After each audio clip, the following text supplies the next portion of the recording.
Je suis avec Thomas Porte. Bonjour Thomas Porte. Bonjour. Vous êtes député La France Insoumise en Seine-Saint-Denis. Est-ce que vous aussi, vous allez marcher le 1er mai? Oui, je vais marcher le 1er mai, comme des millions de Françaises et de Français qui sont toujours opposés à la réforme des retraites. C'est une date extrêmement importante. Il y a une unité syndicale, c'est la première fois depuis très longtemps.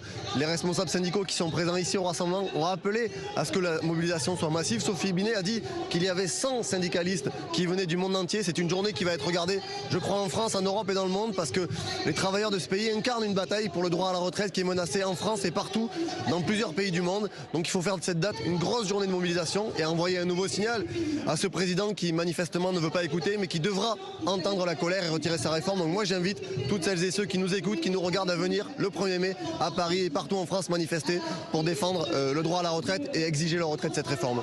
On entend beaucoup de responsables politiques et syndicaux dire que ça sera une journée de mobilisation historique. Vous y croyez vraiment? Vous n'avez pas peur qu'après tous ces mois de mobilisation, ce 1er mai, finalement, il ne soit pas à la hauteur de vos attentes? Vous savez, la mobilisation n'avait même pas commencé. Déjà, des responsables politiques macronistes annonçaient l'échec de la mobilisation. Ça fait 3 mois que les gens sont mobilisés, 3 mois qu'ils sont en colère, 3 mois qu'ils sont en grève. Et vous avez vu comme moi sûrement la note du renseignement territorial qui dit que cette journée va être massive. Je crois qu'il y aura beaucoup de monde dans les rues parce que les gens sont très en colère.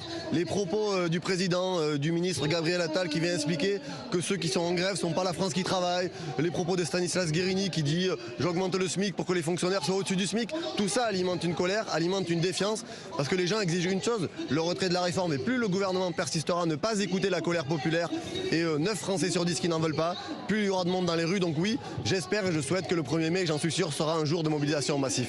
Une mobilisation dans la rue et puis on le sait aussi, il y a des propositions de loi qui ont été déposées pour abroger la réforme des retraites. Est-ce que vous allez voter ces textes? Nous voterons les propositions de loi qui vont être déposées, je crois, et discutées le 8 juin sur l'abrogation de la réforme des retraites parce qu'il faut que les députés qui n'ont pas pu voter lors de la première proposition, puisqu'il y a eu le 49.3 d'Elisabeth Borne, là ils ont l'occasion de voter pour abroger une réforme dont, je le redis, personne ne veut. C'est quand même ça le fond du problème, elle n'a pas de légitimité populaire, elle n'a pas de légitimité démocratique, elle n'a jamais été votée. Là il y a une occasion de voter pour abroger cette loi, donc moi j'invite tous les députés, quelle que soit leur couleur politique, qui sont contre cette réforme, à voter la proposition d'abrogation qui va être déposée par le groupe Lyot et par aussi le Parti Socialiste.